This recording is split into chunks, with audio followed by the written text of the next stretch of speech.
Sure. Hi, everyone. Thank you for attending the virtual event. So I'm Beena, co-founder and CEO at Neuro Rehab VR. What we do is we create virtual reality applications for physical therapy and cognitive therapy, mostly for patients who've had, stroke, brain injury, uh, spinal cord injury, and have suffering with any kind of neurodegenerative diseases like Parkinson's and Alzheimer's. Hey, Katie, do you want to introduce yourself? Yeah. So, hi everyone. I'm Katie Houlihan. I founded Virtually Healthy to use virtual reality games for fitness rehabilitation and therapy. So, we're currently looking into the physical and mental health benefits of a variety of different virtual reality games. Probably a lot of you already play. So, things like Box VR, Pistol Whip, O Shape. We're conducting research to see what physical and mental health benefits they have and create different virtual reality programs for different health and fitness purposes. So we're looking into the movements using 3D motion capture, heart rate monitoring, and questionnaires to look into things like mental health benefits and comparing the physiological the perceived perception of exertion compared to actual exertion, and doing research to use different VR games within the healthcare and fitness sectors. That sounds really interesting. That's great. But it seems like we've got a couple people doing building experiences to help people become healthier. Myself and I guess Vina with your solution for rehabilitation, and then we've got a couple people developing and working on evaluating what works and doesn't work. I think that might make for a really interesting conversation here in terms of thinking Definitely. about what, how we think about building VR applications for health and for fitness, and then how we evaluate those and understand what works and doesn't work.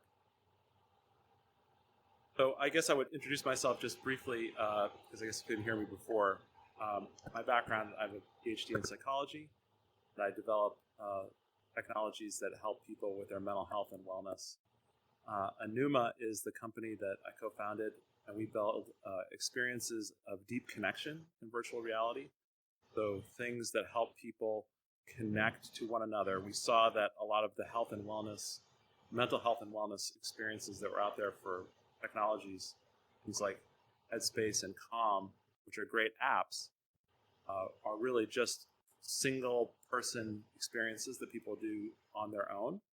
And we thought that given that a lot of the human experience, especially psychologically, is things that happen when people are together, experiences that people have in community and groups, that building solutions for mental health and wellness in community and in groups might be a lot more effective.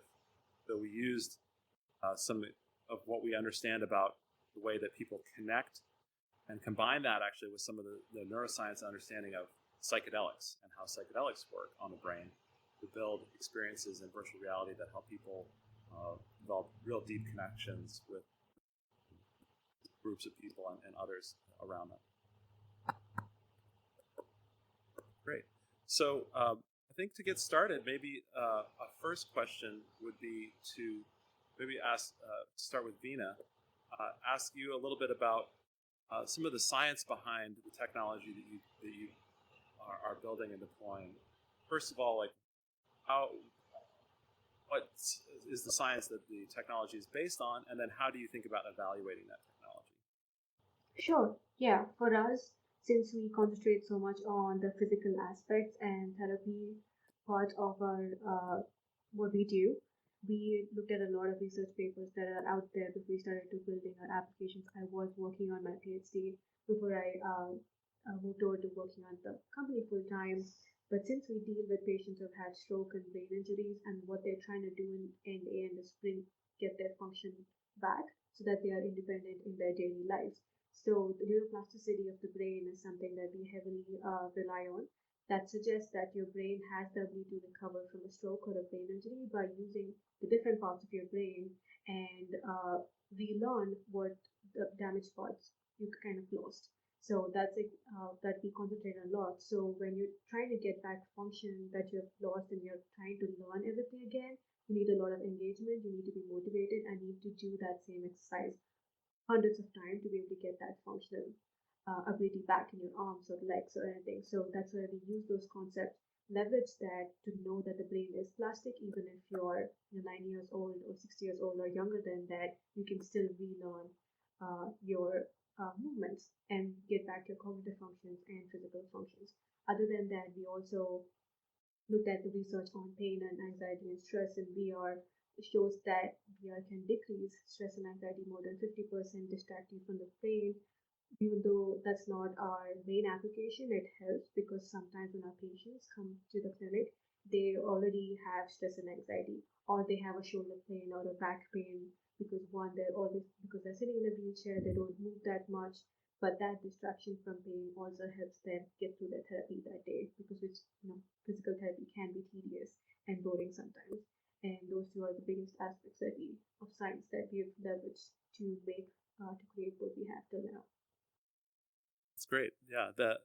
So are most of your most of the audience that you work with, are they? You mentioned stroke and traumatic brain injury. Are those the biggest groups of your client base that you work with, or are there other types of people that you work with as well? Yeah, we also work with any patients who've had any neurological diseases like Parkinson's, Alzheimer's, and also spinal cord injuries. Those are most poor patients that we started to work with since the beginning. But this can also be used for occupational therapy. Somebody who's had, just going through some back pain and just have to go into therapy. So the way we build our app, it could be used by somebody who has a very low functional levels, somebody who's had a brain injury and can only use one side, but somebody else is an athlete and just spinal cord they have more functional levels. So we made it such that you can increase the complexity dynamically while you're in the exercises, and so can the therapist. So depending on your functional level, you have something to use because we have a whole suite of library of applications. That's great. That's great. I see that we have Aaron back on stage. Aaron, hopefully. Okay. Can someone in the audience wave if you can hear Aaron? Testing 1, 2, All right. 3. Great. Awesome. Fantastic. Thank you. Aaron, did you get a chance to introduce yourself before I get, or no? No, I didn't. But I think I'll just really quick. So, hello, my name is Aaron Stanton. I'm the founder of the VR Health Institute, the VR Health Institute of Health and Exercise in its longer form. We were created back about 2016, really just to provide kind of objective third-party information for how much various different games provide exercise. So we work with San Francisco State University's kinesiology department to rate games based on their expected observed calorie consumption, basically. Excellent. Great. And so I think I was mentioning just a moment ago that you and Katie are sort of working on this side of the equation of evaluation a bit, and we're also we're on this side kind of working on developing tools to help people. So it's kind of an interesting conversation between those different worlds, if you will. With that in mind, I'm thinking maybe a good question to jump into next for the whole panel, but maybe to start on this side, maybe with Katie, thinking about as you're looking at the tools that you're looking at and you're working with, what is special about VR? What can we do with virtual reality that we can't do without virtual reality? In other words, why VR in your world? I think one of the big elements, I think Bina touched on it, is the fact that it does distract users from mental and physical pain. So it's been shown in some of the research that VR actually physically changes the way that our brain registers pain, which is really important when we're dealing with health conditions that a lot of the time can have a lot of pain within them. And not only the physical pain that manifests through things like chronic conditions, but the mental pain that comes along with that. So things like anxiety and depression. So one of the things I'm actually seeing in our research at the moment is that when people are in virtual reality, their heart rate becomes lower than their resting heart rate. is one of the things that the trends that we're seeing in our data analysis at the moment. So it really does show how much virtual reality can ease people, and it's been shown to, like you've probably seen in the psychological side of it, is like ease people into being more open with others around them, and just being that escape from the real world can really help people in a lot of ways. So mental health and physical health go hand in hand, and not enough people deal with them together. And virtual reality is an amazing way that we can deal with physical and mental health at the same time. Yeah, that's a great point. I mean, we see in our experiences are kind of like a group meditation with movement, facilitated and guided by a trained facilitator. And in those experiences, people share. Part of the experience is sharing with one another within the group. And these may be strangers, people that you have never met before. Maybe there's one person in San Francisco. There's another person in London. There's another person on the East Coast, and they're connecting in a way because we've stripped away, using virtual reality. You don't actually represent people's faces in that world in the same way. You don't represent their physical form in the same way. People can sort of adopt their own identity or represent themselves with voice and movement in ways that are different than they would be representing themselves on, say, social media, for example. And it does really lend itself, to your point, to this sense of ease and allowing people to connect to each other. We've had people, we ran a study recently where we did our distributed version, where we had people connecting using from different nodes, so one person per node, but connecting in groups of 3 to 6. And many people mentioned that this is the closest they've felt to another person since COVID started. There's that opportunity to do some of these physical things. Like, you can't go to the gym, for example, right now, at least where I am. The gym's closed. But you can have the gym virtually, and there's an opportunity to do that with other people as well, potentially. It's great to hear Katie talk about people's heart rate lowering in VR, because I think back in 2013 that was a small project that I did for a class, and I had the DK1 long ago, and I used different sounds like calming sounds, Beethoven, and then metal, but made people listen to it in just with VR and without VR, and I consistently found that the heart rate dropped in VR. So it's amazing to see that was validated by Katie. And to your point, we've seen that happen with our patients too when they're in VR and they forget what they cannot do, because some of these patients after a stroke or a brain injury, they know that that's their limitations, and it's a mental barrier for them. But when they're in VR, they do not have those reference points. Their hands can look like swords or anything that they would want it to be, and we've seen them do more and break those barriers that they have. Yeah. You're mentioning that, like, there were 2 of my participants that did have some slight physical limitations, one with the hand and one with their elbow. And both of them commented on how they felt like they could do more in virtual reality. They felt like they could reach a bit further. They felt like they can do a movement that they generally couldn't do in real life. Yeah, that's interesting. No, for sure. I mean, it definitely affords those things that that are not possible necessarily in real life.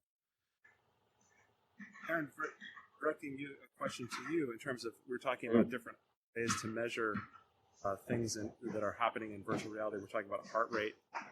What are some of the other things that you're using to measure exercise in VR, and what the effects of VR are? Sure. Yeah, one quick request is, could we mute our microphones if we're not actively speaking, because I'm having a lot of troubles hearing. So I mean, really the foundation of the VR Health Institute came from the fact that the easiest way that people measure the impact of exercise is heart rate, right? At home. I mean, like, this is what people have access to in terms of devices. And what we actually use in the lab is trying to kind of create definitive evidence of exercise. Back in 2016, when we first got started, there was lots and lots of pushback whenever you'd walk into a room, virtual or otherwise, and say, "Yeah, I exercise in VR." And so the rating system was really designed to be able to provide like really indisputable evidence of exercise in a laboratory setting. And so we use oxygen consumption as our primary metric. So we have people wear if you've ever seen anybody in a post-apocalyptic movie running on a treadmill with an oxygen mask on, probably what they're doing is collecting the rate of oxygen consumption on a breath-by-breath basis. And then that, since we know generally how much oxygen is converted on each breath, you can calculate from that into calories consumed essentially. And it's short of hooking somebody up in a room and measuring the temperature rise or fall from the skin. It's about as close to accurate as we can get to measuring calorie burn. If I may, actually, I want to throw in there on top of the last question I thought was really interesting, which is what are the things you can do in the VR and augmented reality space of exercise and not be able to do otherwise. And the two things for me is really it's not really about fun exercise for me. I think that's step one. To me, VR and AR are the first generation of exercise equipment that does two things. One is that it's infinitely refreshable, right? Exercise equipment tends to degrade in time. I buy an elliptical, I use it a lot the first week, a little less the second week. Eventually, I haven't used it in months, and that's an accepted pattern for most exercise equipment. But that a lot of times exists for everything. And for my PlayStation 4, when I bought it, I played launch titles a lot, and then I played launch titles less. And then over time, I haven't played a launch title on my PS4 for a long time. But the difference is I can buy a new game on my PS4 and refresh the platform. And so, VR is the first kind of generation of exercise that is refreshable infinitely. And B is the first generation of exercise where it knowing your targets, it knowing you have a heart rate of 150 and trying to get to a heart rate of 160, the platform itself can do something on the fly to make that meaningful. It can increase the difficulty, it can decrease the difficulty, it can change the types of monsters or their behavior. And so that AI loop, that functionality of the game to be able to watch what you're trying to get done, look at your biometrics, and then change on the fly to coach you through experiences, I think that's going to be fundamentally revolutionary to all exercise, starting in VR because it's possible, and then moving into AR, and then beyond that. Yeah, no, absolutely. That makes a lot of sense. I'm going to direct a question off of that to Veena, which is in rehabilitation, there's so much of the experience of rehabilitation is about orienting the challenge to the individual. So, how do you think about the use of the ability of VR to allow you to personalize the challenge and the progression of the activities that you're having people do, and how is VR sort of special or helping you to do those? Right. Personalize those experiences. Definitely understand. That was one of the biggest problems that we had to solve in the beginning. The first application that I built, and I built it, I tried it out, a therapist tried it out, but it did not work on a patient because it was too hard for them. And then that's when we realized me testing it or therapist testing it will not work out, and the movements of what a patient can do depending on their injury, the diagnosis and functional level is totally different. So that's why what we do is we try and customize and dynamically change our environments as much as we can and give that access to the therapist to increase or decrease the complexity depending on how the patient is doing. And one good example of that is we have an application called retail therapy where a patient can go grocery shopping. And we added some new features to it, and one of the patients who always used it, it suddenly became a little too hard for him because we put a timer on there, and he got frustrated that he had to pick up all the items within that time. But then he took that as a challenge, and the second, third, fourth session, we had 4 levels. He breezed through the 4 levels, and we had to go back and build more levels because of him. So, but the thing is, you can do that, but with like how Aaron was saying, if you have an elliptical or a machine, that's not something that you can do, but you can quickly iterate and add add updates and launch software quickly with VR, and you know exactly what to do. And that's one of the biggest benefits that we can have.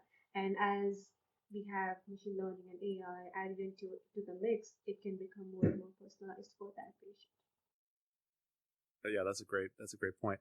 Katie, do you have thoughts on this topic of personalization versus generalization, and how what might be good or healthy for one person might not be so good or healthy for someone else in terms of these experiences? Yeah, definitely. Like some of the comments when I've talked to physiotherapists about this is thinking, okay, well, it's well and good using virtual reality games, but what if it's too hard for the patient? What's it? How can you like customize it? So it's definitely something you need to keep in mind when you're thinking about using it for physical therapy rehabilitation. I guess one of the good things that with how we're doing our research is we're in contact with all the developers that we've included within our research, and all the developers we've talked to have always been really supportive, and that kind of said, okay, well, if you can think of anything, any way we can help with this, anything that you might need, anything you might like suggest for us to implement to make these easier, then I think the developers are definitely on board with trying to make these games accessible to more people. And just generally having those customizable options is going to be important, I guess, as we move into the healthcare field. No, absolutely. I mean, maybe this is a question I wanted to ask for both you and Katie and Aaron. Both, you've been looking at a lot of different titles and a lot of different experiences. What are some of the ones that you're most excited about right now? Like, what are some of the experiences that you're seeing that are the most interesting or exciting to you? Do you want to go first on that one, or? There's so many. I guess like there's a lot of them out there that are very cardio based. There's a lot of heart rate raisers, things like the boxing games, especially, are the ones that I've seen to see getting people's heart rate up a lot. So things like Box VR, Thrill of the Fight, Creed, Power Beats VR. Anything that gets you sort of boxing, because boxing uses a lot of muscles. It's like the muscular chain from the floor up through your body through into your fist. So the cardio element of VR games is very well covered, I guess. Other things, when we're looking into more like range of motion, I think things like the slower paced games. I really quite like, have you heard of Infinity Disc? It's a little frisbee game where you are basically throwing a frisbee and you're like teleporting and you're catching it yourself. You have to throw a frisbee to yourself, and it ends up getting people reaching in all different positions as they're throwing it slightly off, and they have to just strain to catch it. So things like that can be really good for increasing range of motion, although I guess it's not as controllable, seeing as it's based on the user's throw. Games like Groove Catcher, I believe, is being exhibited here. That's really looking quite promising once that gets polished and finished, for getting people's range of motion, because it really uses that full reach. There's a few fitness games that are being developed at the moment, things like Function VR, and there's a couple others that don't come to mind immediately, but there's a lot out there that is coming out. I think there's a lot of developers thinking about the fitness industry, health and fitness industry, and trying to build things around that at the moment. I'm going to throw in that too. So those are, I agree with everything that you just said. Some things you're seeing now is like with the Quest, hand tracking. So like there's one called VR Workout, which use the hand tracking on the Quest to be able to kind of coach you through push-ups, and it's actually about as close to I've seen as a strength training game as really out there, and because it allows you to do things like push-ups and sit-ups. And it's interesting because as well, philosophically, that's not how I want my exercise games to be. I'm a fan of not thinking about my exercise and having kind of this painless minute of exercise. But that's only one way of doing exercise, and I think you're just certainly starting to see kind of this more attention being paid to different types of exercise. Yeah, but I'm actually kind of looking for a slightly different angle. I am always happy to see exercise games coming out, games that are specifically for exercise. But my what I get most excited about is when regular developers who are making games like Pistol Whip, for example, which is not intended to be good exercise, and yet is, like when we get those developers to be thinking about the small tweaks they can make to their game for the exercise community, so that, I mean, we've all had this experience of kind of picking up a game and playing it and being like, oh my god, this game is amazing, it's a fun game, and if they just tweak these things, these small things, this awesome exercise game.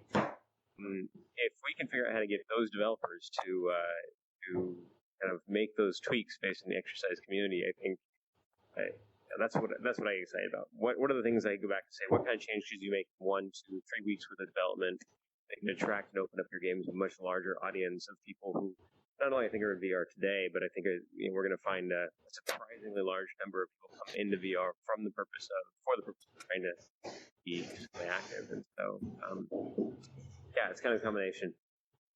Yeah, that's great. It sounds like a lot of great titles and a lot of great possible approaches to, getting exercise, getting healthier, whether you're neurologically intact or whether you've got problems from injuries, and we're just trying to get healthy. There's a lot that you can do in VR that you can't do otherwise. So that's fantastic.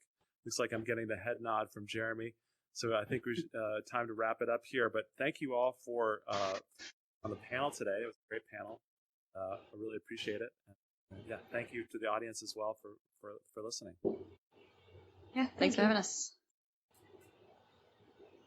Yeah, thank you very much. Thank you, everybody. Thank you, panelists.